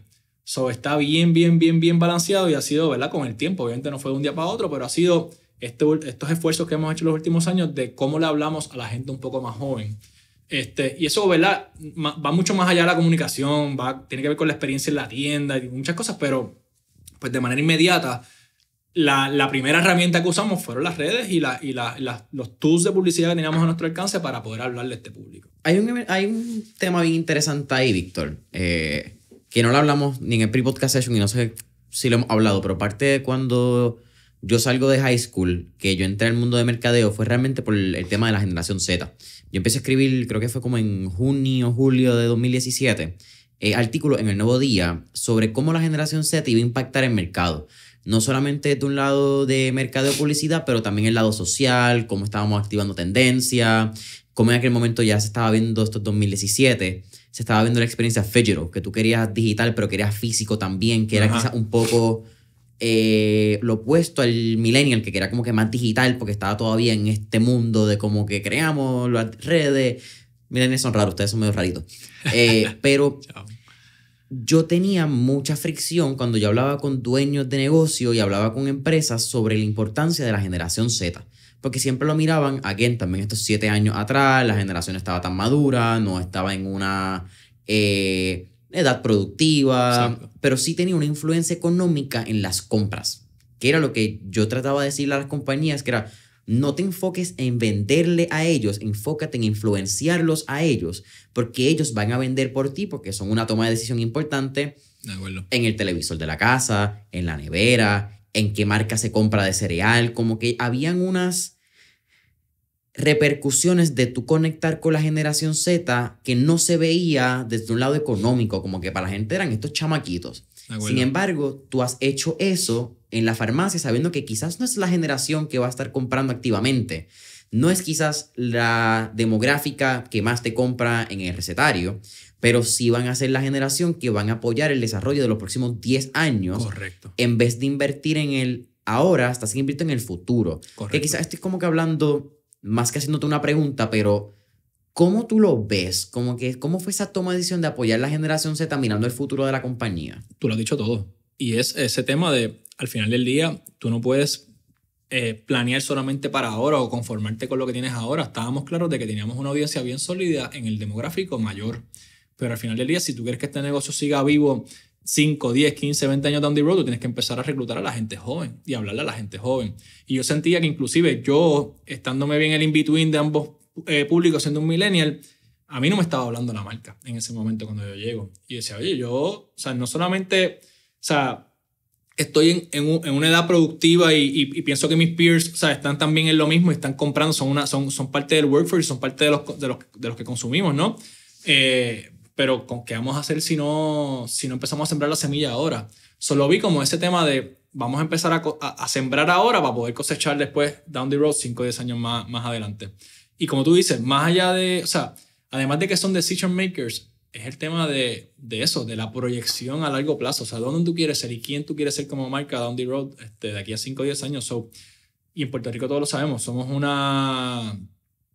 una población envejeciente. Muchos jóvenes se están yendo afuera, entonces los viejitos son los que se quedan.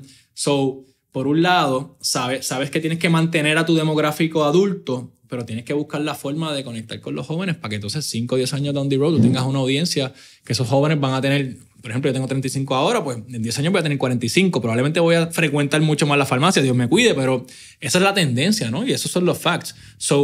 ¿Cómo yo conecto con la audiencia de 35 ahora para que down the road entonces yo sea esa primera y única opción para comprar? También está esta creencia que ya yo la veo como un poquito obsoleta de que los viejos de 65 años, los viejos de 65 no son ningunos viejos nada. Son jóvenes, usan el internet, tienen Facebook, Instagram y algunos tienen hasta TikTok. Tú no puedes quedarte en la creencia vieja de que no, es que las redes sociales son para los jóvenes o no, es que tal... O sea, aquí al final del día, los viejos hoy en día son modernos, usan aplicaciones y usan una serie de tecnologías que tú tienes que estar, o sea, a la vanguardia para poder estar competitivo y tener, o sea, el ofrecimiento que esta gente está esperando de ti. Sí. Yo pienso que eso ha cambiado mucho y como te digo, o sea, 5 o 10 años pasan en menos nada. Así que tú tienes que pensar en eso desde ahora, porque entonces te pasan los 5 años y no preparaste nada, te cogieron con los calzones abajo, pues ya no estás competitivo, tú sabes. Sí, tú también mencionas algo, Víctor, que es bien importante, que es, ya que me puedo estar tirando un disparate de palabras entre un anglicismo, pero es que la pandemia rejuveneció las redes sociales. Como que cada red social tiene una demográfica y una vez llega la pandemia, como que esa demográfica hizo como un skew de 10 años más joven. O perdón, más viejo, que me refiero. Sí. Facebook antes era por generación X. Eso es 1965 al 80. So, la mayor tiene ahora mismo 60 años. 60. Exactamente, 60.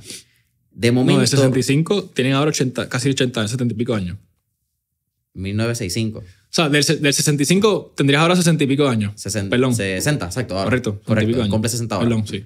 So, en la pandemia aumenta a la generación a los baby boomers, donde ahora todos los baby boomers están, y muchos quizás de la generación silenciosa, de la generación anterior, que son mis abuelos. Por ejemplo, la abuela de mi novia tiene 80 y está súper activa en Facebook. Porque el mundo causó que ellos entraran. Totalmente. No fue una toma de decisión de ellos voluntaria, era que si no, se mantenían desconectados de sus nietos, de sus hijos, por cosas de la pandemia del COVID. Lo que significa que entonces Instagram, que era de millennials y Z, entraron los X. Y ahora mi papá es un duro en Instagram. Y entonces de momento TikTok, que era de generación Z, que era puro Z. Correcto. Antes del 2020 te hablas de TikTok con millennial. Correcto. Eso era, yo no voy a bailar. Unheard of. Literal. Unheard of, totalmente. Y de momento la pandemia cogió TikTok y convirtió que muchos de los influencers de TikTok ahora son millennials. No son tanto los Z. Y eso mismo te iba a decir, todo viene, yo creo que es un fenómeno, ¿verdad? Y una cosa alimenta a la otra. ¿Qué vino primero, el huevo o la gallina? El tema de la pandemia obligó y le dio tanto tiempo libre a la gente que hizo que exploraran, ¿verdad? Otras plataformas, tuvieran tiempo libre en sus manos y le dedicaran tiempo a consumir estas plataformas, ¿no? Pero los creadores de contenido también. Eso fue un fenómeno donde las dos partes, ¿no? Y yo creo que una cosa alimenta a la otra. Al final del día, creador de contenido que me habla a mí, que es contemporáneo conmigo, pues lo voy a seguir en la plataforma que sea donde esté. Claro. Y pues obviamente empieza a migrar esta gente a otras plataformas y viceversa, tú sabes. So, yo creo que se alimentaron de ambas cosas, claramente incentivado por el tema de la pandemia, que le dio tiempo a la gente para probar otras cosas y ser curioso, ¿no? Y ver estas plataformas nuevas porque tenían tiempo en sus manos al final del día. Algo bien cool con Caridad que no hemos hablado es que en el mismo desarrollo de Caridad en el pasado año y medio desde que sucede la compra y la adquisición con PharmaMax, ¿verdad? Que se unen estos esfuerzos, PharmaMax en el oeste, Caridad en hasta Cagua, ustedes llegan más o menos, ¿verdad? Eso es como correcto. el centro oeste y metro. En ese momento, exacto, sí. Ustedes también tomaron la decisión, asumo yo desde afuera, de empezar a apoyar marcas locales. Marcas que quizás no habían entrado a una cadena de distribución, que no sabían cómo entrar. Ustedes tomaron la batuta de decir, ¿sabes qué? Nosotros te vamos a ayudar. Vamos a también aportar al desarrollo económico de Puerto Rico, no solamente traer cosas de afuera para vender, Correcto. sino cómo ayudamos a los pequeños y medianos negocios de Puerto Rico a que lleguen a más puertorriqueños, valga la redundancia. ¿Cómo sale eso? ¿Y cuán gratificante ha sido para ti? Creo que me encanta esa pregunta. Yo creo que uno de los retos que nosotros teníamos o de las misiones que teníamos era cómo humanizamos la marca. Cómo conectamos otra vez, ¿verdad? Usando la palabra, cómo conectamos con la gente. Cuando tienes una farmacia que es local, que tiene tanta historia, y tú empezabas a escuchar a estas personas que llevaban años frecuentando esas farmacias, que hablaban de la farmacia con tanta pasión, tú decías, ¿cómo yo puedo llevar esto a otras generaciones y cómo yo puedo give back a la comunidad?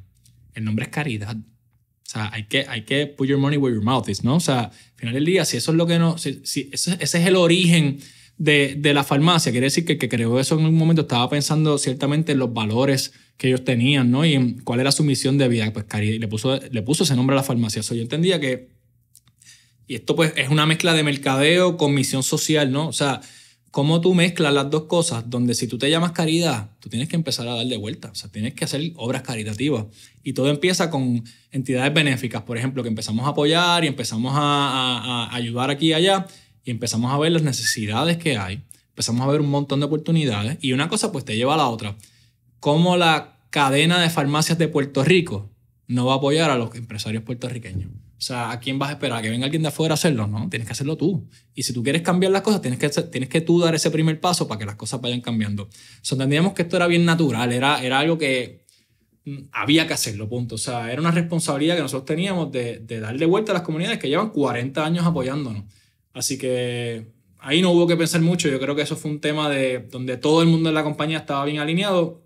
Simplemente no se habían dado maybe la oportunidad o maybe no había llegado un grupo a encargarse de ese proyecto y hacerlo, tú sabes, pero entendemos que eso va con nuestro DNA. O sea, nosotros somos una farmacia de comunidad, llevamos más de 40 años en Puerto Rico y qué responsabilidad más importante que no sea el dar de vuelta, o sea, el dar de vuelta a esas mismas comunidades que llevan 40 años apoyándonos, tú sabes. Eso es un tema de que era un need, o sea, había que hacerlo, tú sabes, era un no-brainer, por ponerlo así.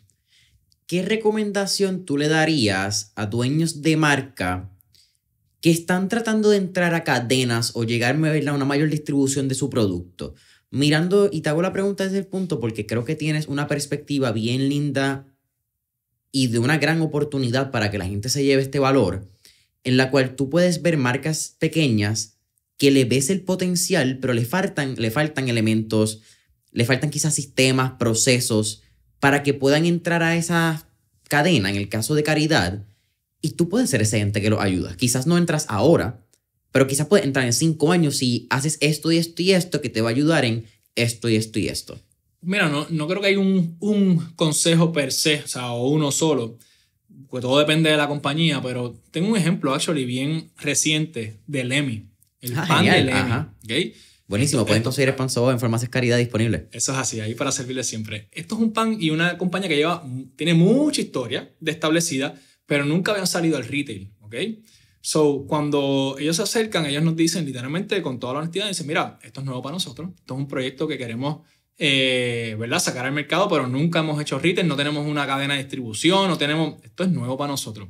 Y nosotros nos sentamos con ellos y por la misma línea que te digo, hay que coger estas oportunidades. A veces uno le pone traba porque tú quisieras que esto corriera así o que tuviera un sistema o que lo otro. Son good to have esas cosas y nos ayudan obviamente en la operación.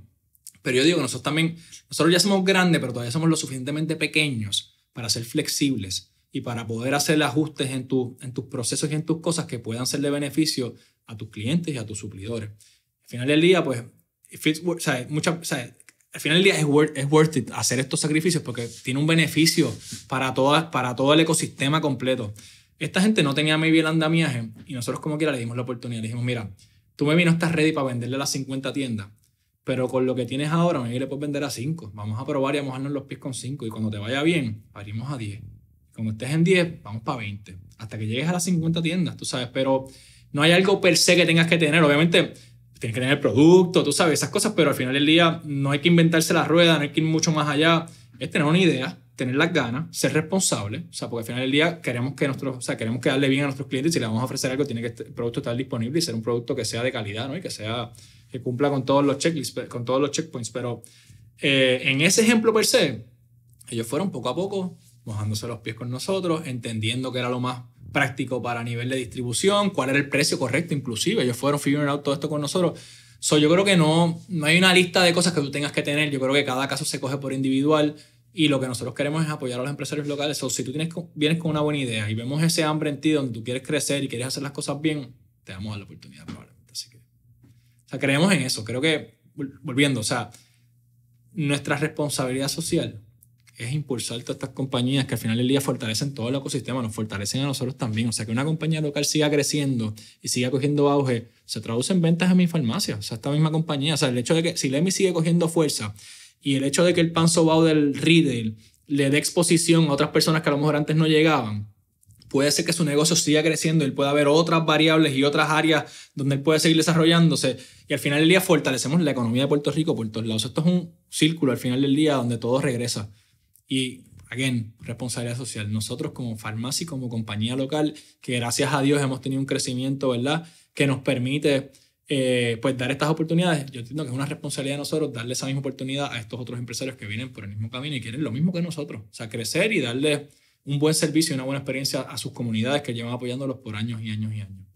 Me gustó mucho el punto de que dices que es un quid pro quo, un beneficio mutuo donde Farmacia Caridad puede ayudar a la empresa puertorriqueña, ¿verdad?, que tenga su producto a crecer y tener un aumento, ¿verdad?, económico por distribución, por compra.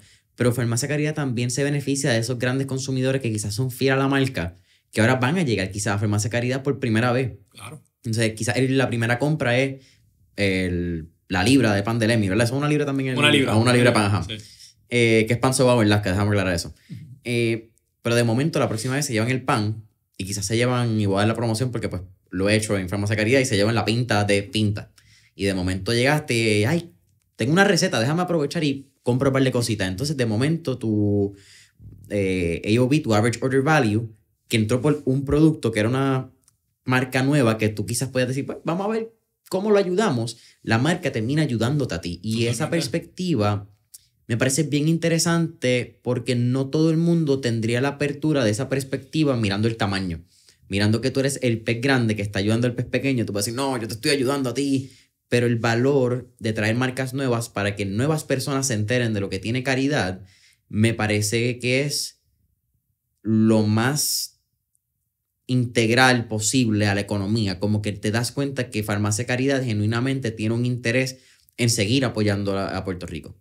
Eso es así lo has dicho todo. Creo que no hay mucho que... ¿sabes? Así lo vemos, tú sabes. Es un win-win situation para todas las partes y para nuestros clientes también. O sea, estás consiguiendo todo en una sola parada. Cuando tú traes productos o innovación de productos también cambias o le sumas esa experiencia de estos clientes, ¿no? El hecho de que tú puedas llegar, sabes que puedes conseguir X, Y, Z, pero de repente hoy pudiste conseguir algo adicional. O sea, te fuiste con un added value, con algo positivo, ¿no? Y qué mejor si es de aquí. O sea, que al final del día, pues...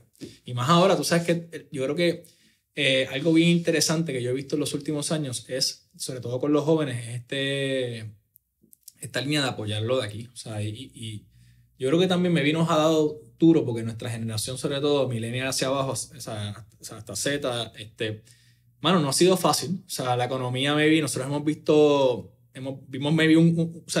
la economía subir y bajar, ¿no? Y hemos visto de todo. Y nosotros, en nuestra generación, hemos visto muchos panas, que tú me lo estás diciendo ahorita, que se han ido de Puerto Rico. La mayoría de ellos no se quieren ir de Puerto Rico. Yo creo que a nosotros nos ha tocado también un poquito más allá el tema de esa fuga de gente, esa diáspora. Y por ende, hay un poquito de... No sé si melancolía es la palabra, pero ese de esto de, mano, los puertorriqueños hay que apoyarlos. Y hay sí, un como que la conciencia. O sea, hay un sentido de, mano, de querer... O sea, decir que soy puertorriqueño y querer apoyar lo que es puertorriqueño porque me da un poquito de nostalgia, ¿no? So, todo eso alimenta todo este tema de, mano, tenemos una responsabilidad brutal de ayudar a estos empresarios locales para que ellos mismos se queden aquí, prosperen, tú sabes, y al final del día esa gente puede emplear más gente que se van a quedar aquí también. Todo esto redunda, lo que estábamos hablando ahorita, o sea, la población de nosotros es más viejita, los jóvenes se están yendo. Pues, ¿qué yo quiero? Si yo quiero seguir estando en el mercado 20, 30 años down the road, que la gente joven se quede, que son los que van a hacer después de 45, de 55, de 65. So, todo esto para mí redunda en oportunidades para la gente joven para que se queden aquí. So, again, full circle. O sea, todo es un win-win situation. Y yo creo que también cuando uno hace las cosas genuinamente, o sea, cuando los valores de la empresa son esos, de cómo nosotros creamos una experiencia empática para el cliente, cómo nosotros apoyamos la economía de Puerto Rico, y todo el mundo está alineado con eso, se da de forma natural. Tú a veces no tienes ni que pensar en la parte económica tanto, es más, esto es un feeling de que, mano, esta persona es una buena persona, esta persona tiene un buen producto y va a hacer su mejor esfuerzo para que esto se venda, so vamos a apoyarlo, tú sabes. No todo se nos da bien. Hay cosas que a lo mejor hemos hecho unas pruebas de cosas que a lo mejor no necesariamente se nos dan bien, pero eso no quita que sigamos intentando y sigamos buscando la vuelta para ver cómo funciona. Y en el peor de los casos, pues mira, fue una enseñanza para ellos y para nosotros. Pues mira, yo creo que esto, de la manera que lo hicimos, no nos funcionó. Me vi la próxima vez que lo vayamos a hacer, debemos hacerlo así, así, así. ¿Sabes? Y lo mismo para ellos. Pues, bueno, a lo mejor el pricing no era el correcto, a lo mejor pues el sourcing no era el correcto y por eso estaba fuera de precio. Pero me dieron la oportunidad y si no hubiesen dado la oportunidad, no hubiese aprendido eso, no hubiese podido ajustar para entonces venir 2, 3 años más para abajo y venir con el producto correcto. O sea que al final del día todo redunda en lo mismo. Víctor, 1:17. Al final de Mentor en Línea. ¡Wow! Increíble. Al final de Mentor en Línea siempre hacemos 4 preguntas de fuego, así que vamos por encima. Ready, vamos. La primera. Si tuviéramos la oportunidad de estar en la película de Back to the Future y tener el DeLorean, ¿a qué época, década o periodo histórico te gustaría ir y por qué? ¡Wow! ¡Qué buena pregunta! Off the bat te tendría que decir... Me gustaría, yo creo que volver a los 90. Creo que en los 90 había muchas cosas pasando y obviamente uno siendo un niño en los 90 no podíamos apreciar todo lo que estaba pasando a nuestro alrededor. Y más porque, o sea, no tiene nada que ver con hacer algo que no hice ni nada de eso, pero pienso que fue un año de formación, que era una década de formación, una década donde aprendimos mucho, vimos muchas cosas, cambiaron muchas cosas. Yo creo que es un momento donde muchas cosas cambiaron y las estamos viendo hoy, down the road, ¿no? Fueron años de formación. Yo creo que en los 90, y no tengo una razón particular, o sea, no tengo algo que diga, mano, es que eso tiene que ser o sea, porque no veo que tendría una ventaja necesariamente por el hecho de que estuviese, o sea, que volviera para atrás. Pero me veo algo de nostalgia. no sé, me trae buenos recuerdos, la familia, ¿sabes? Como que me da algo de nostalgia.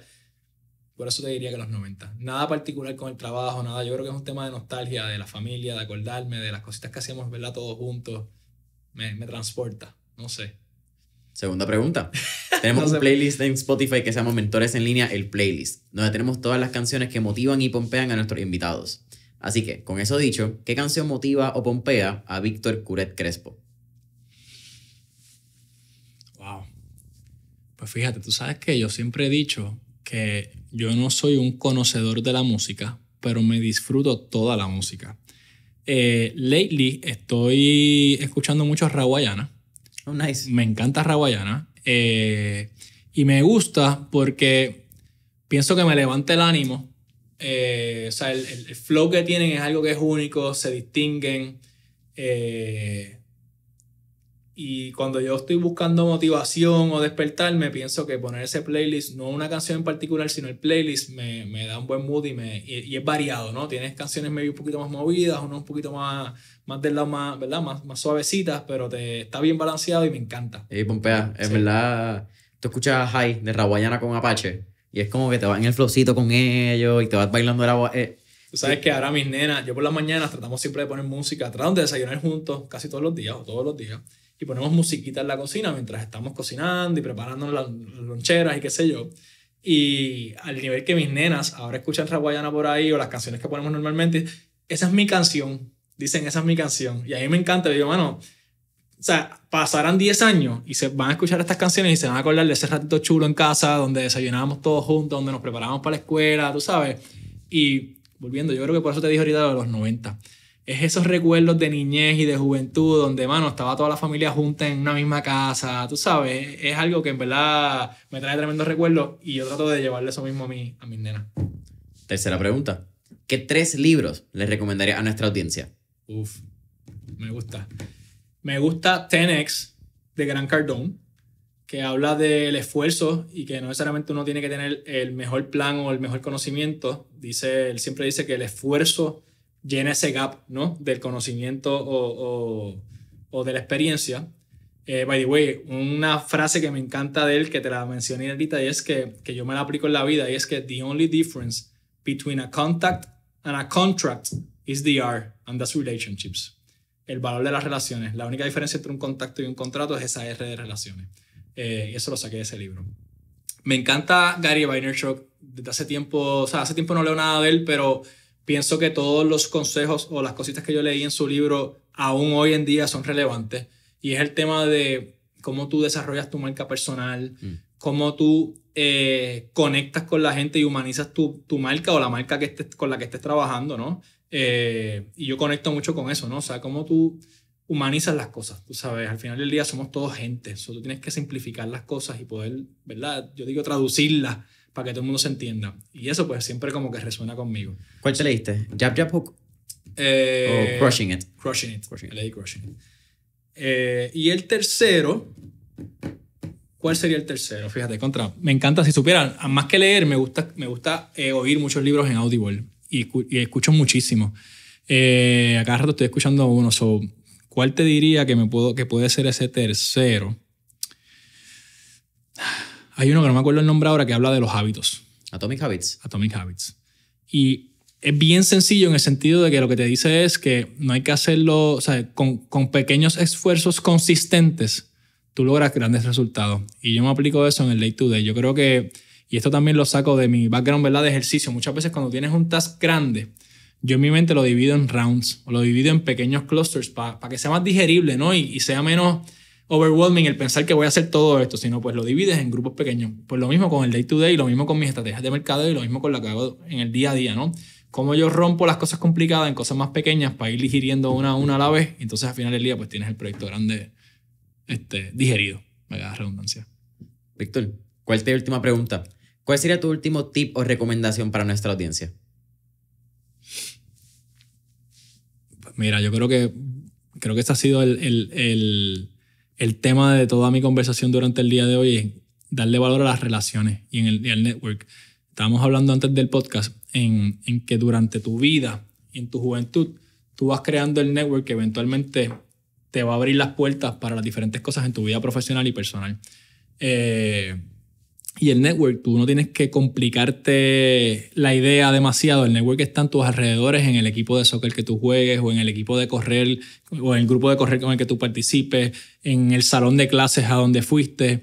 Y a veces uno sobrecomplica esta idea de tener conexiones o de tener, tú sabes, relaciones en sitios donde hay gente que te puede abrir puertas, pero a veces pasas de la vista o pasas de vista que las conexiones o esos recursos que eventualmente te van a rendir frutos están ya al lado tuyo, son tus peers ya. Si tú haces las cosas bien ahora, eventualmente te van a abrir las puertas. Y más en Puerto Rico, que todo se sabe, todo el mundo se conoce, tú puedes ir del quemarte o tener embajadores por ahí que cuando sea que hablen de ti se paren y digan, esa es tremenda persona, es una buena persona para hacer negocios, es una persona honesta, es una persona genuina. Yo creo que el valor de las relaciones no debe pasar por desapercibido. Víctor, un honor. No tengo nada más que decir. El honor es mío, de verdad. Se nos fue a las millas el tiempo, de verdad que me lo disfruté muchísimo. Gracias por la oportunidad. Muy, muy, muy agradecido, de verdad. No, las gracias son todas mías. Lo que te dije al inicio, gracias por decir que sí, hacer esto posible, ¿verdad? Siempre lo digo. Cuentas conmigo siempre. Estoy orgulloso de ti, de verdad, te lo digo genuinamente. Estoy súper orgulloso de ti y sé que esto es solo el principio de lo que tú vas a lograr en los próximos años. Así que para adelante y te felicito de todo corazón, de verdad. Gracias, bro.